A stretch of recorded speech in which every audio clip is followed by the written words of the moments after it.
कधी विचार केला आहे का, जेव्हा भगवान विष्णू 4 महिन्यांसाठी योग निद्रेत जातात तेव्हा या जगाचा कारभार कोण सांभाळतं? या काळात विश्वाची व्यवस्था आणि संतुलन राखण्यासाठी जबाबदारी इतर देवदेवतांकडे येते अशी श्रद्धा आहे. पण हे कसं? चला तर जाणून घेऊया. श्रावणगाथा दिवस 6 मध्ये तुमचं स्वागत आहे. आषाढी एकादशी पासून सुरू होतो चातुर्मास. विष्णू योगनिद्रेत जातात आणि त्यांच्या जबाबदाऱ्या इतर देवता घेतात. सर्वप्रथम येते गुरुपौर्णिमा. तेव्हा गुरु बृहस्पती आणि आपल्या जीवनातले गुरु 4 दिवस आपलं मार्गदर्शन करतात. यानंतर येतो पवित्र श्रावण महिना. भगवान शंकर या विश्वाचं रक्षण करतात. मग येतो कृष्ण पक्ष 19 दिवस, ज्या काळात कृष्ण जन्माष्टमी साजरी केली जाते आणि श्रीकृष्ण सृष्टीचा भार घेतात. मग येतात गणपती बाप्पा. 10 दिवस ते पृथ्वीवर राहून सृष्टी सांभाळतात. मग येतो पितृपक्ष.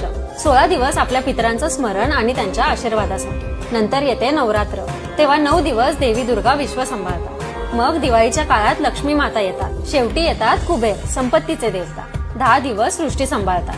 आणि मग येते देवउठणी एकादशी म्हणजेच कार्तिकी एकादशी. भगवान विष्णू जागे होतात आणि सृष्टीची जबाबदारी पुन्हा स्वतःकडे घेतात. अजून अशाच माहिती आणि गोष्टींसाठी कथाक्षाला फॉलो करा.